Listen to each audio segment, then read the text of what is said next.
Stuff Podcasts.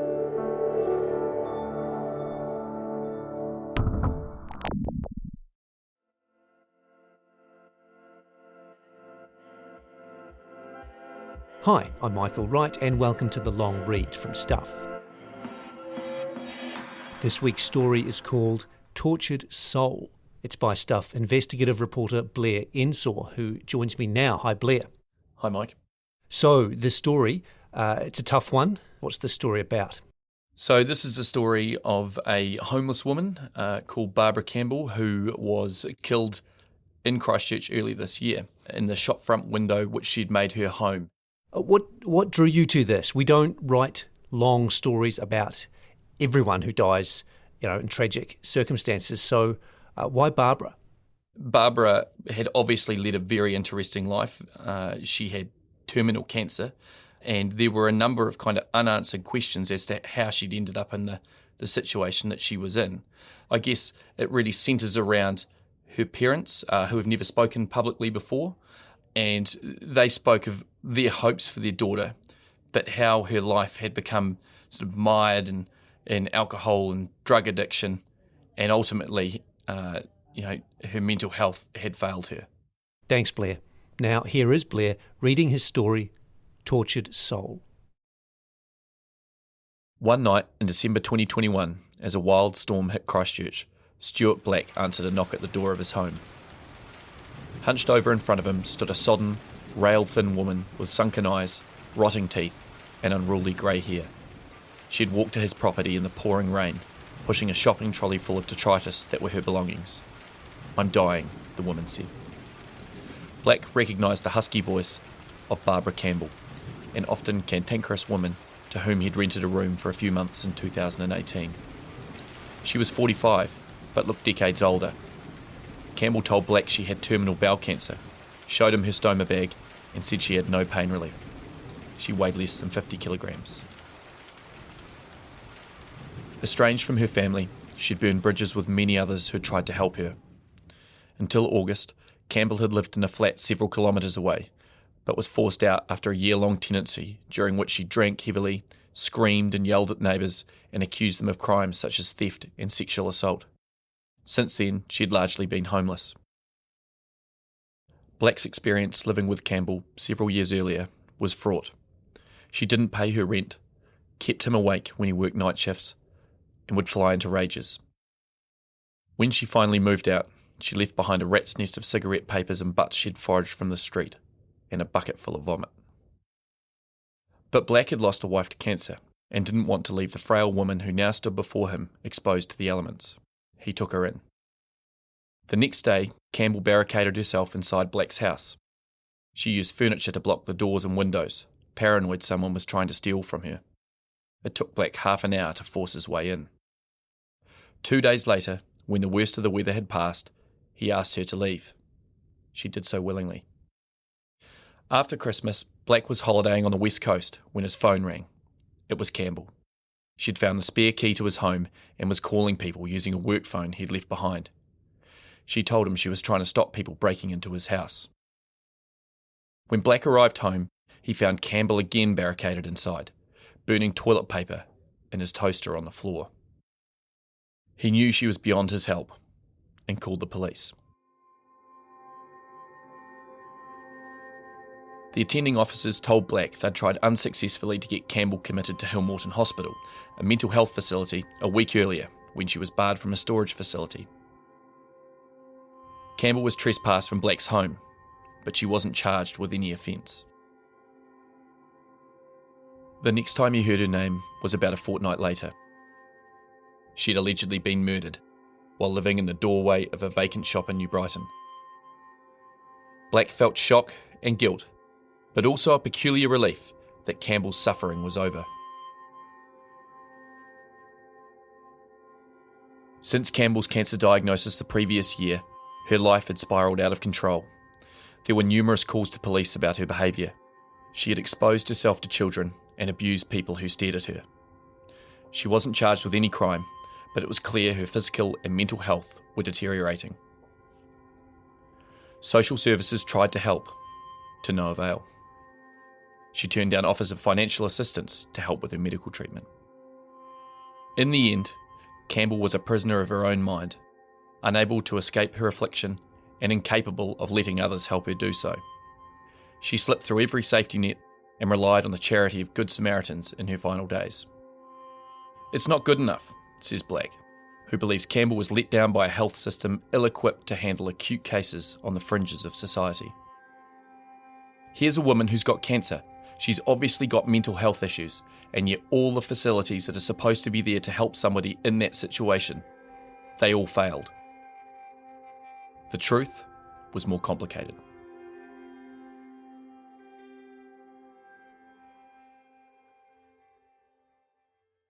Pride of place on Lorraine and Brian Campbell's living room wall, among dozens of family photos, is a portrait of Barbara, their eldest daughter. She's in her late teens or early 20s and wearing a blue and white polar fleece jacket, a 90s style black bucket hat and earrings. Her blue eyes are fixed on the camera. She has a wide smile on her face. It's hard to rationalise that the seemingly happy young woman in the photo is the same person who sat with blackened toes poking through holes in her socks, surrounded by alcohol boxes, cigarette butts, and other rubbish in a shop front on the fringe of a supermarket car park. Those who encountered Barbara during her short, complex life had described her as a riddle and a mystery within a mystery. She was an alcoholic. She was volatile and abusive, paranoid and delusional. But she was also vivacious, creative, hard-working, and deeply spiritual. Lorraine last spoke to Barbara in July 2020, when she and her other daughter, Diane, went to the Cashel Court Motel in Linwood and handed Barbara a trespass notice.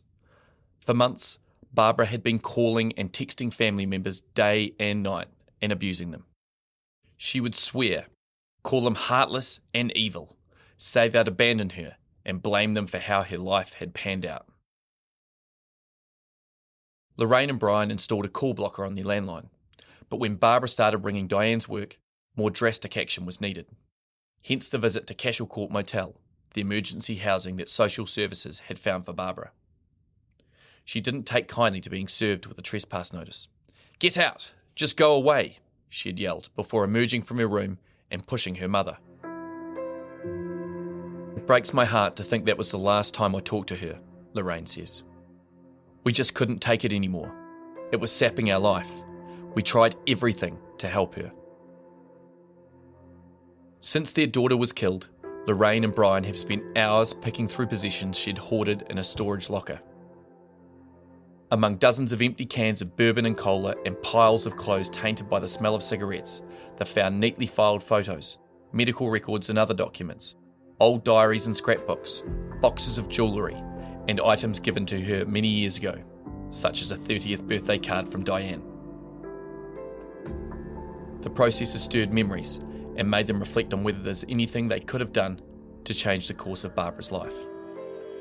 "We made mistakes," Lorraine says, "but we did the best we knew how. We still love her, even though she's not here. I just wish I could give her a big hug."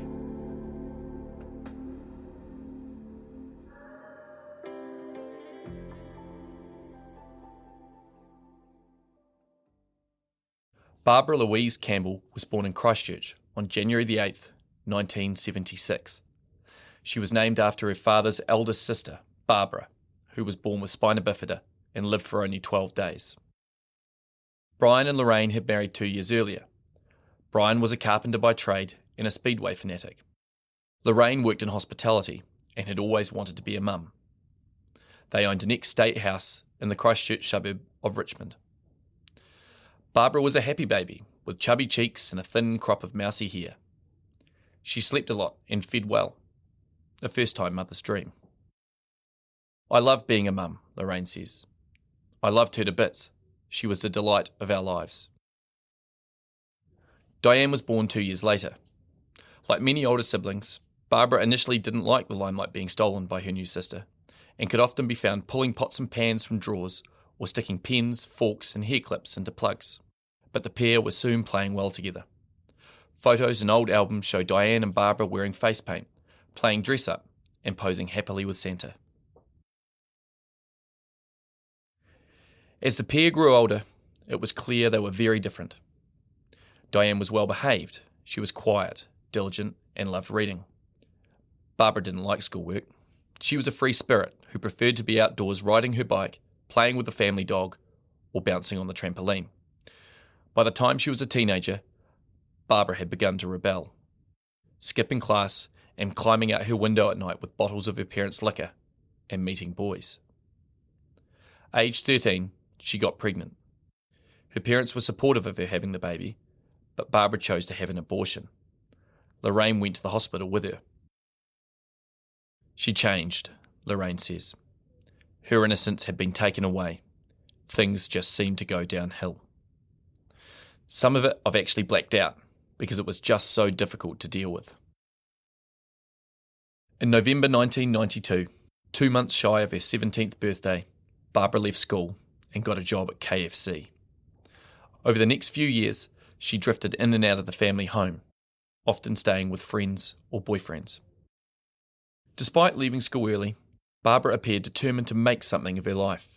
She completed courses in natural healing, photography, and communication skills. She trained to be a flight attendant and did 2 weeks of work experience with the police. She even completed an anger management course, but her relationship with her family remained strained.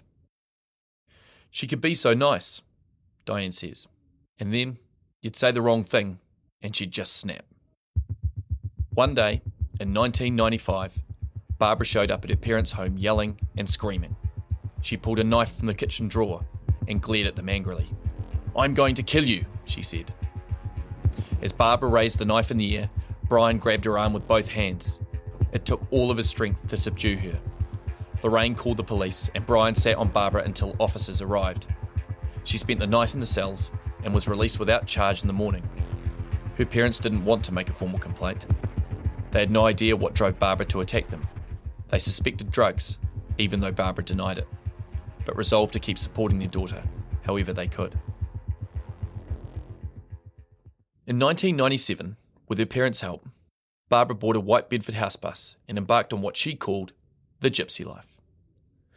For several years, she seemed happy. The bus was her home, but she visited Brian and Lorraine regularly to have dinner and do laundry. Privately, though, she was in turmoil. She was smoking cannabis almost daily and drinking heavily. In her diary, she described her struggles with anxiety and depression and how she felt like her family had given up on her.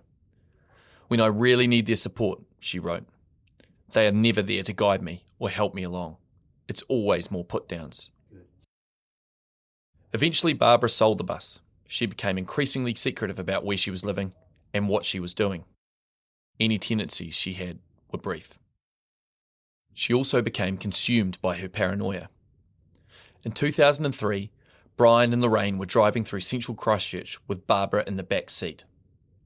As they approached their destination, Barbara lay down and made them drive around the block several times because she thought someone was following them. At the time, she was receiving treatment from a community-based mental health centre and had been diagnosed with post-traumatic stress disorder, major depression, and psychosis. She was discharged from the centre's care after a few months. The following year, much to Lorraine and Brian's surprise, Diane asked Barbara to be a bridesmaid at her wedding. Since leaving home, Barbara had made no effort to stay in touch with her sister. She'd refused to give Diane her phone number and wouldn't tell her where she was living. Despite that, Diane had always looked up to Barbara. "I still wanted her in my life," she says, "even if she didn't want to be in mine." Lorraine was on tenterhooks throughout the wedding, but she needn't have worried. Barbara was the perfect bridesmaid. She helped with Diane's makeup, posed for photos, and appeared happy. Barbara's date for the wedding was her boyfriend Paul Lester, a panel beater she met while working for a rental car company in 2002.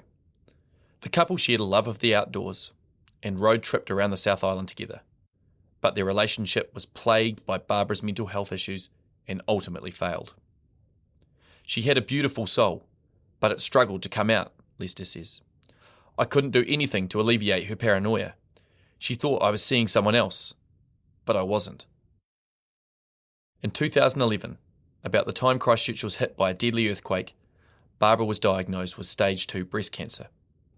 She had her left breast removed and several rounds of chemotherapy. As aftershocks rattled the city, Barbara's alcohol intake increased and her mental state became even more deranged. She believed spirits were communicating with her through a television and an incubus, a male demon, was having sex with her at night. She hid a knife under a couch to defend herself against people she thought were breaking in through the roof and stealing alcohol, food and money. Barbara was twice admitted to Hillmorton Hospital in 2012. Each day lasted several weeks. Initially it was thought she was suffering from schizophrenia or substance-induced psychosis, but when she was discharged for the second time, she was diagnosed with bipolar disorder, a condition which causes extreme mood swings. Lorraine and Brian only knew of Barbara's second admission to Hillmorton. They visited her there regularly and attended support meetings. When Barbara was released, they tried to get her to move into a rented home, but she chose to live in her car. Attempts to get her help for her alcohol addiction were also unsuccessful. Once again, they watched their daughter drift away. Eventually, we realised she was only coming around when she wanted something, Lorraine says. Usually money to buy cigarettes and alcohol.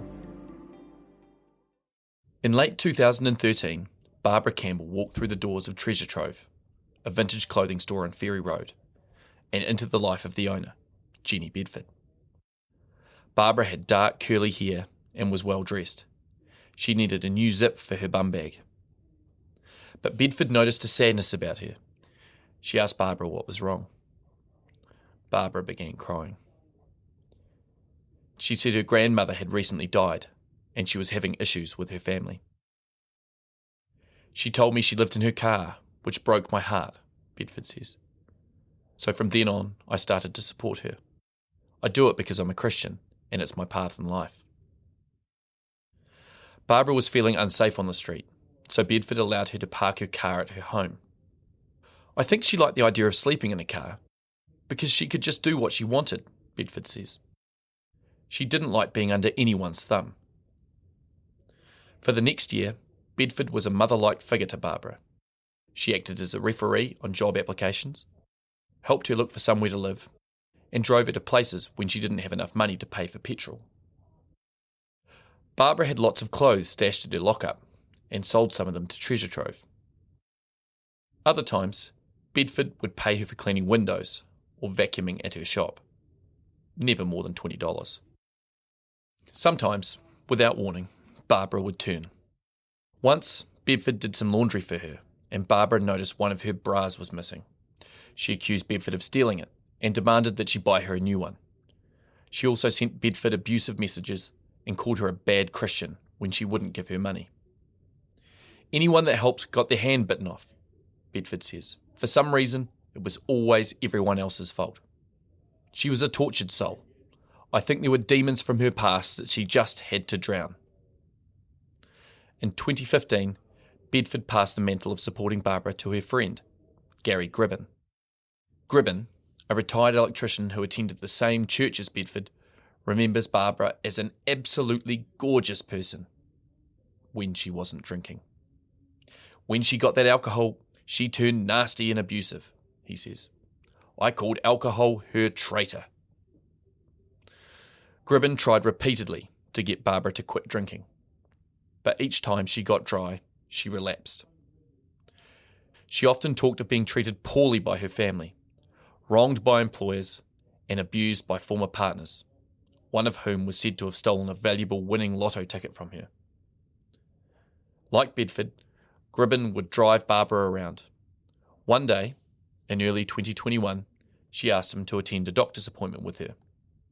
It was then Gribben learned she had bowel cancer. So who's your next of kin? The doctor asked.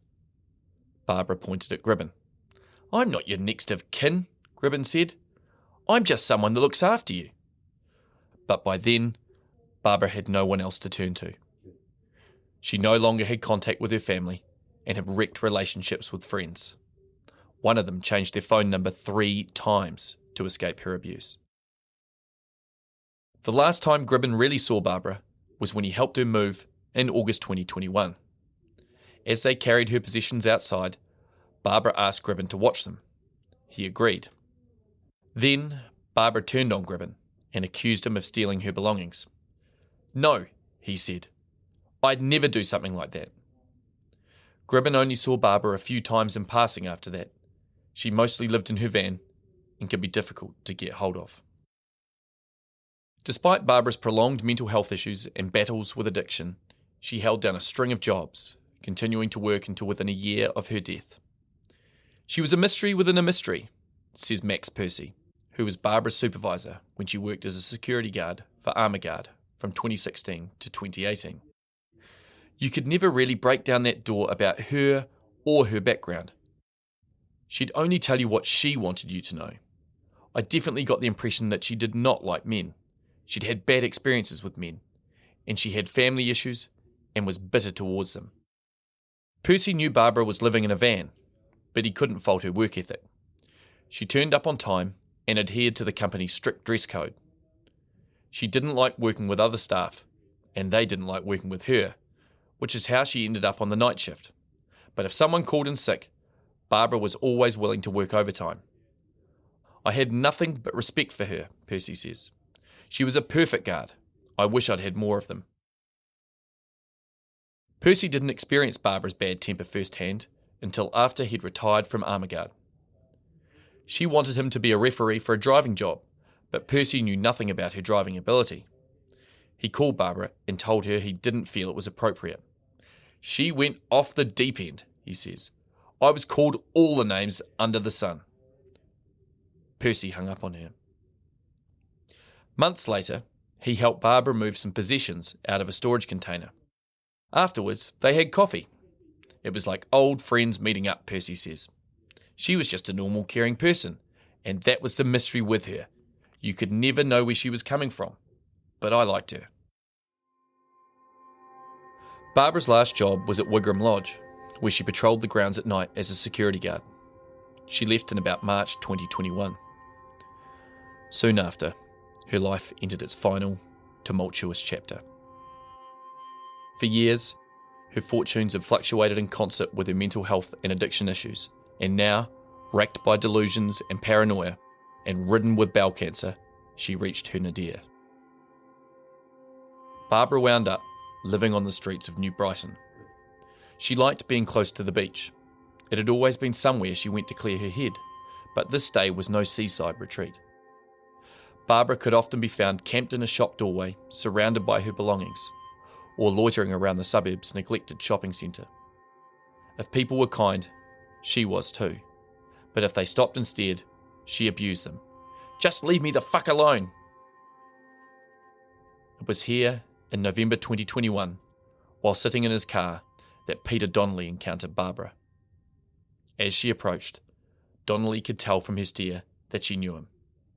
But he didn't recognise her. It's Barbara, she said. Donnelly was stunned. The woman was skinny and drawn. If it wasn't for her light blue eyes, he wouldn't have believed it was her. But it was definitely Barbara Campbell. Donnelly met Barbara through his daughter when she was a teenager. The pair had a shared love of art, socialised in the same circles, and became good friends.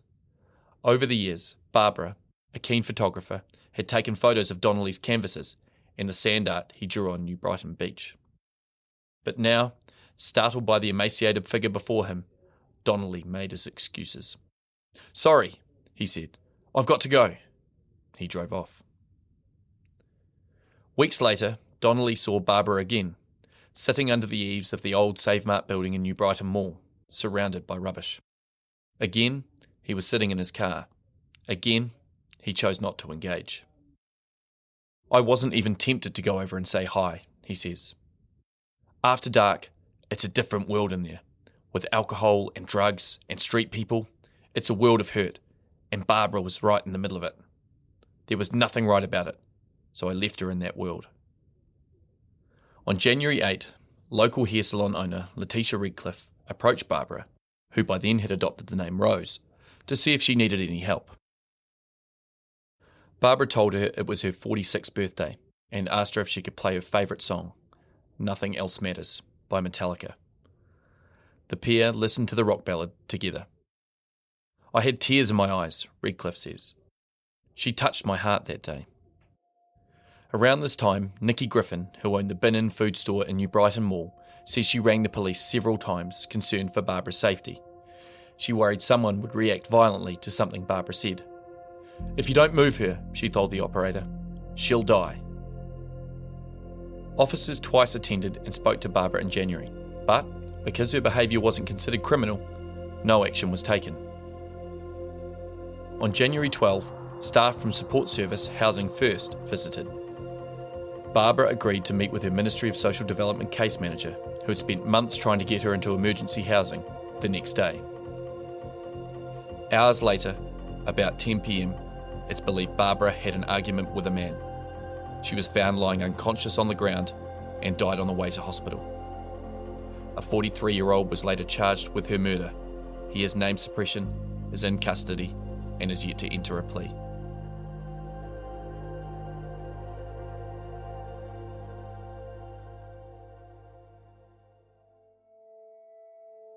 As their daughter's life came to a violent end, Barbara's parents were oblivious. They had no idea she had bowel cancer or that she was living on the street, just 5 minutes' drive from their Avondale home. "If I knew she was in New Brighton," Lorraine says, "I would have been there every day just to see if I could get her to come home or get her some help." Brian Campbell will never forget standing in a small, featureless room at Christchurch Hospital. It was cold and quiet. On the other side of a window, within touching distance, was a woman's body lying on a gurney. It was covered by a white sheet. Only the face was exposed, badly bruised and swollen. "Is that Barbara?" a police officer asked Brian. Brian wasn't sure. The face he saw was so badly beaten he couldn't tell if it was his daughter. Even the piercing blue eyes, always Barbara's most striking feature, looked brown. The officer asked if there was any other way to identify Barbara. Brian told him about Barbara's mastectomy and how, aged about 12, she'd had a mole on her wrist partially removed. The officer and a colleague went into the other room. They were gone a short while, then returned. They nodded their heads, Brian says. "I wouldn't wish that on anybody."